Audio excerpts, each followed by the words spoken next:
You're such an asshole. AssholeConsulting.com. We have an interesting question. If you have questions, you may go to AssholeConsulting.com. Follow the instructions. Please read the instructions. Oh, and by the way, with the name Asshole Consulting, it is not free. This week everyone must have not gotten the notification that today, October, the month of October, is Asshole Appreciation Month. And apparently, not everybody, but 80% of the people are like, oh, I didn't know you were going to charge. It's like, oh, fucking children. Anyway, Miss Realist writes, Dear Asshole, I'm a 20-something female living in Florida. Although I'm a happy-go-lucky kind of person, I consider myself a realist that understands how the world works. I know that there are bad people that live on this earth, and there always will be. No regulations, laws, or forcing social justice down everyone's throat is going to change that.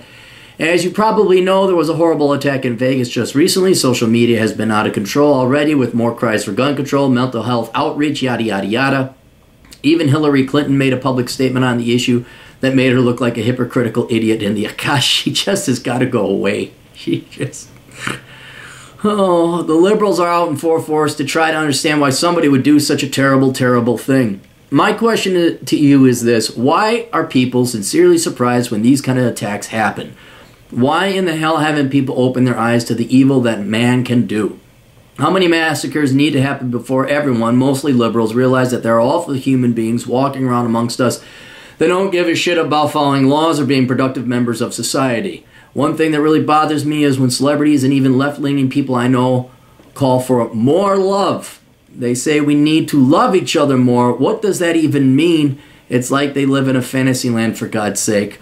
I would love to know your thoughts on this. Would prefer a video response. Sincerely, Miss Realist. P.S. Love your channel. Been watching for almost 3 years now. Well, thank you. All right. So I had to sit down and figure this out. I'm like, oh, that's what it is. Because I'm really smart. SMRT. All right.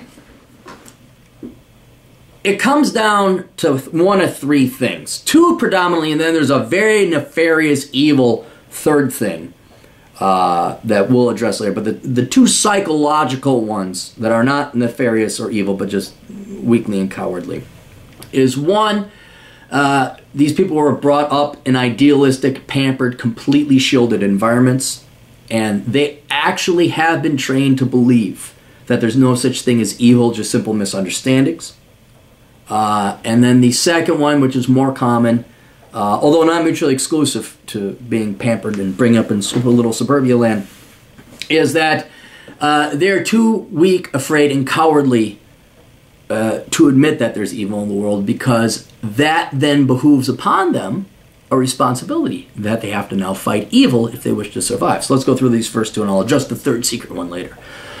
All right, first, you've got to realize just what a high percentage of the American population has been spoiled, rotten, and shielded, not only from a bevy of wealth that capitalism in the past, what our ancestors have provided us, but also how much debt spending and borrowing money, and not just the government, but your parents as well. Everybody keeping up with the Joneses. Watch the movie American Beauty. It's a wonderful movie.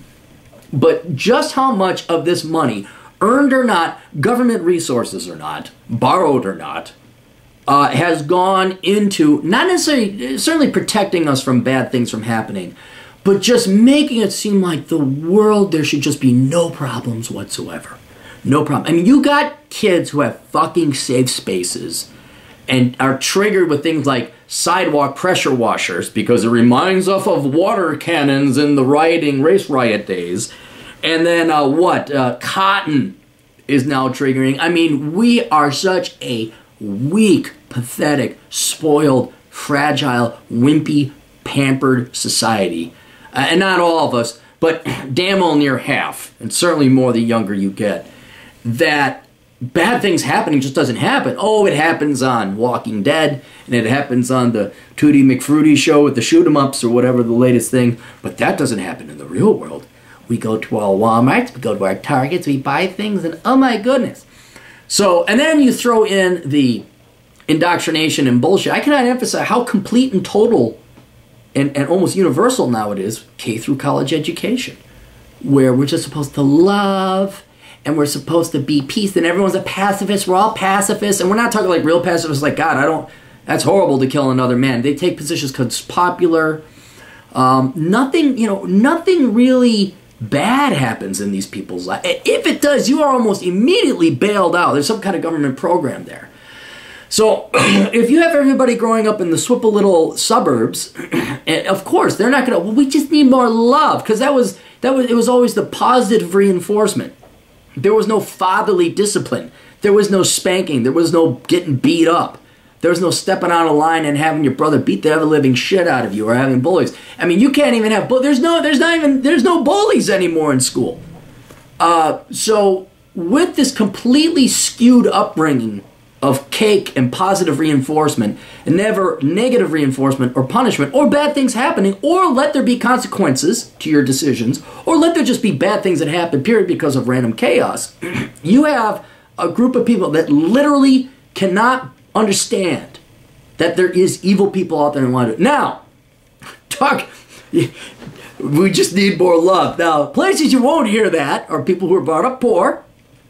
You ain't going to hear somebody from the south side of Chicago, we just need more love, unless they're a politician trying to get elected. People who are just power, like came from abusive family, you're not going to hear that. So people that have been bounced around a little bit, ran into evil, and not even necessarily evil, just strife, just reality, haven't been coddled and shielded from every possible bad thing going on, have never had helicopter parents. They don't believe in we just need more love. But that's where you see these armchair slacktivists, these precious little swipple people. You don't have to be white to be swipple. You can be a spoiled little brat and not be white, and you just believe in your social justice warrior studies and nothing bad should ever happen. That's where that comes. And the fact you see that on social media is not surprising. You should just, dude, like, turn off your TV, turn off your social media. It's pretty bad. The second one, and this is more common, I would say, and that is when you see evil, that means your life is threatened, and you have to do two things. One, you have to spend time and resources eliminating that evil. And then two, you have to put yourself at risk, because it's going to cost you time, effort, resources, money. Not to mention, you put your life at risk. You might die. And it's a combination of weakness, cowardice, and laziness. Because, again, if you've been brought up in Coochie Little Wonderful World, everything's just rosy, and we're the Partridge Family. We'll just play a song, and that'll save the Parkinsons from losing their house. That doesn't happen in the real world. So when you see a genuine evil, the Vegas attack, a terrorist attack, or something like that, it reminds them there are evil people out in the world, and they have to go and stop it. And it's going to be risky, and it's going to be costly. Now, they don't like that, because in their mind, they thought, well, I could just major in English and become a guidance counselor. And this is a harsh reminder that, no, there are bad people out there, and you have to dedicate part of your resources and time towards defending yourself and at risk to your own life. Right? Now, we have the military for that, and they may not understand that. But also in this picturesque little world that they were expecting, you just follow your heart, major what you want, the money will follow, and then you find out the real world is not like that. It is a crushing, depressing reality that your expected life is not going to be easy and completely is dedicated, and the resources are completely spent on yourself. It's not going to be easy as you were expecting. So this then, you have to, one, worry. Two, you have to do something about it. And three, you have to expend resources. And if anything defines leftists, more than why you see more of it, is they don't like risk. They don't like working hard. They don't like toil. They don't like to suffer. That's why they're leftists. They want an easy life. That's why they major in the liberal arts. They get cake government jobs. They all become teachers. And they don't want to face head-on the reality, because that tells them you now have a new part-time job. Similar analogy. has nothing to do with politics. Nerds, male nerds. When we were brought up in the 80s and 90s, we were told girls liked you for you, and you should be sensitive and kind and sweet and caring. I was even told, oh God, don't become a jock. Girls don't like jocks. I'm like, oh, okay. Because, I was an idiot 13-year-old boy. I didn't know anything. And I was thinking like, oh, this is great because I don't think I'm going to like going to that gym. Sitting there, lifting weights, that just looks painfully boring, and it looks also hard. Thank God girls like me for me. Well, then when once you get over the lies that your parents told you and the bullshit and feminism, and you realize, no, girls want you to go to that gym, they want you. It's this, your life, your not life expectancy, but your expectations of life and what life would be completely change. Now you have a completely new responsibility that at least takes 2 to 3 hours a week of your life, of your free time. You got to work. Now you got this new part-time job, and that's called going to the gym. Men have it, women have it, everybody has it. And so it's not like, it's like, fuck, shit, now I got to work out for the rest of my life. And it's the same thing here. Life is not always going to be peaceful and wonderful and happy. And when you present leftists and liberals that, no, there are bad people out there that want to kill you, and you're going to have to do something and you're going to have to work and expend part of your precious little finite life, not sitting there pontificating on the internet, getting your master's in women's studies, but you might actually have to do something tangible. That all of a sudden changes their life. They're very resistant to it. And so they go back to, well, we just need more love. So they're essentially lying to themselves. Their Darwinistic hindbrain is like, oh shit, what do we do? Oh shit, what do we do? But in their front, because they can't accept reality and they want to keep believing in this false idealistic world, they just, we need more love. Here's another perfect example. When 9/11 happened, I was substitute teaching at this charter school, and it was for the uppity ups. No offense to this charter school, they were some of the best damn students. They were very smart, but they were pretty pampered and coddled. And the theme that they were under was not STEM or engineering or the trades. It was pretty cushy, touchy-feely light. So this is skewed heavily to the left. And all of a sudden they roll in the TV and they show the planes attacking. And damn well near half the class started crying.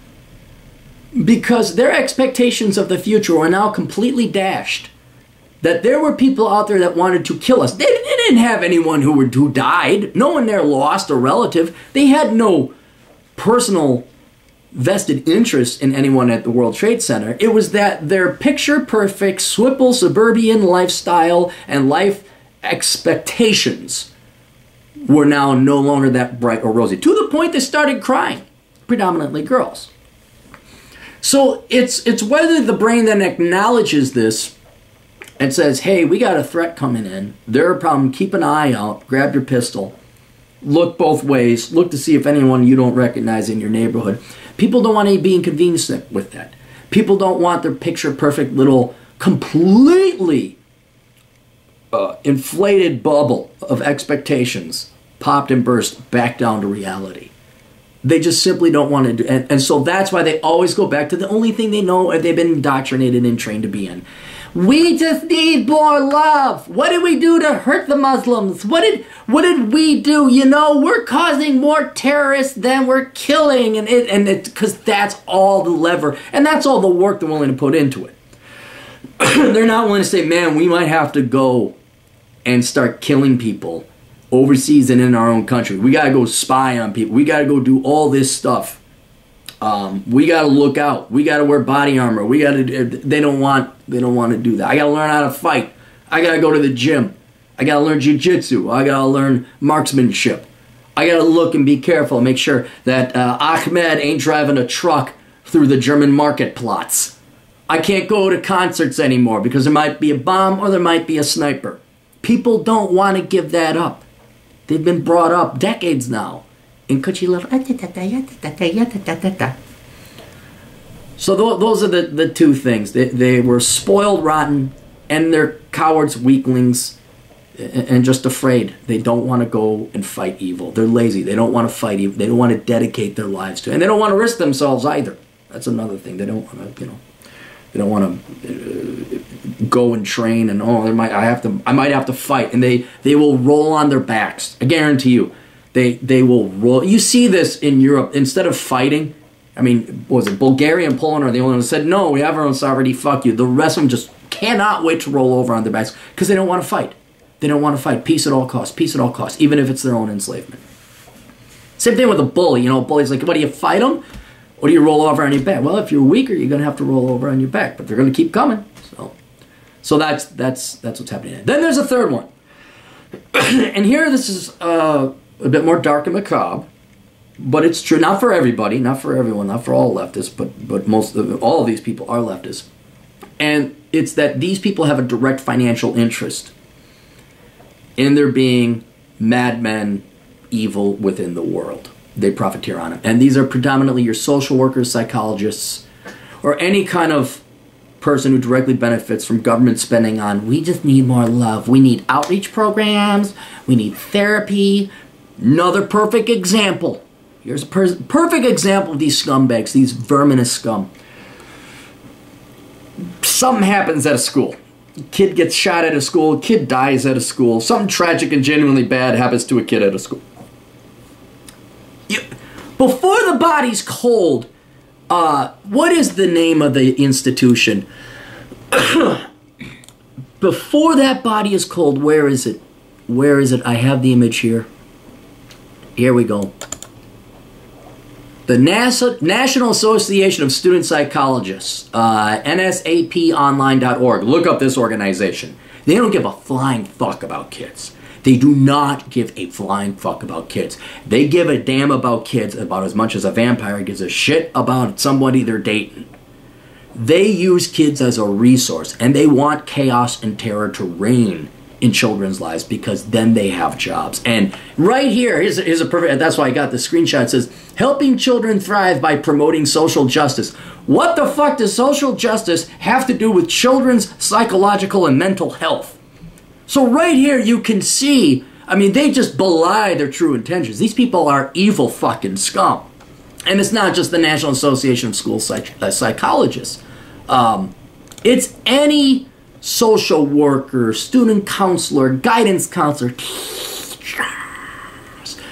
who have a direct financial interest when there is chaos and mental problems. Perfect. I could go all day. Special ed. Teachers, you think teachers don't like problem students. The real teachers don't, but man, there was no such thing as special ed in my day. There was misbehaved kids, you sent them to detention, or even in the oldener days, you could spank them. Oldener. And parents were reasonably around, maybe. No, now we need you have the Asperger's, the autism, defiant behavior opposition disorder, all this other fucking shit. Also a bunch of fucking charlatans and frauds, typically posing as professors or psychologists, can come in and with this poppycock made-up bullshit study, and I hate to say of psychology, but psychology predominantly is becoming more and more bullshit because they get the monies. They love problem children. They love it when your kids misbehave. They love it when you don't discipline because that means more problem children and that means more resources.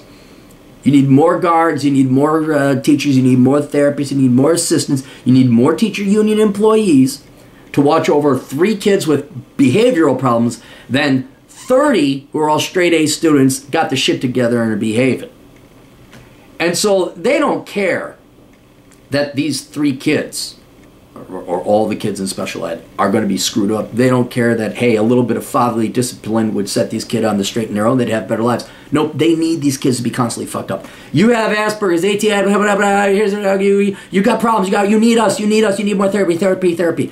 So there's a whole industry of liberals who are not as naive and innocent or idealistic, or we could say innocent, as the previous aforementioned 2 categories. But they are evil. They're vile. They're just, and you wonder why I hate teachers in the public schools. This is why. Because these are and they know exactly what they're doing.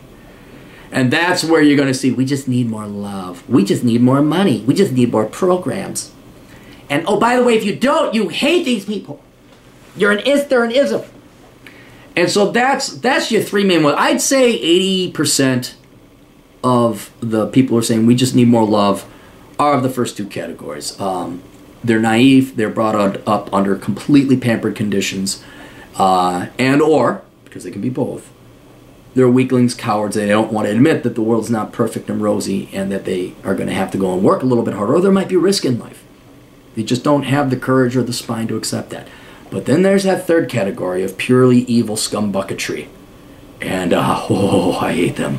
Because they know exactly what it is. But they're about 20%. And usually you could tell because they're in academia, they're in the school system, they're in therapy profession. And they're not like asshole consulting. Hey, fuck knob. Hey, fuck tardo. Yeah, you're going to major in STEM. You're going to knock it off with this. Oh, my parents won't pay for shit bullshit. Get your ass over there and start working hard. They have every interest in there being chaos, and the guy who shot up Aurora, and they have every interest in having chaos and trauma at a school so they can rush those school psychologists in. Oh yeah, they're vile, disgusting people. Just vile, disgusting people. And they're always going to say we just need more love. But not unless there's a government attached to it. They need more love in the form of government money. You'll see it. You'll see it. We need more funding. We need more this. We need more that. The entire profession is vile and disgusting. All right, hope that helped out. You guys got questions. Captain's got answers. And for the most part, they're right. At assholeconsulting.com. Get my books, Bachelor Pad Economics, Curse of the High IQ, Reconnaissance Man, Poor Richard's Retirement, and some other books in there. And then check out my podcast, the Clarity Podcast. You can find that on SoundCloud.com. And then check out my VidMe page. VidMe, search Asshole Consulting. I put all my originals. All the good videos that I do and all the originals are all going to VidMe. So if you want to just go through the good stuff, you don't want to listen to like, oh, Bobby has a question, does he like Amy? Although some people like that. But if you just want to go through the good shit, it's all over on my Asshole Consulting VidMe page. So I'm trying to get a lot of people to go there instead of YouTube. We'll see you guys later. Toodles.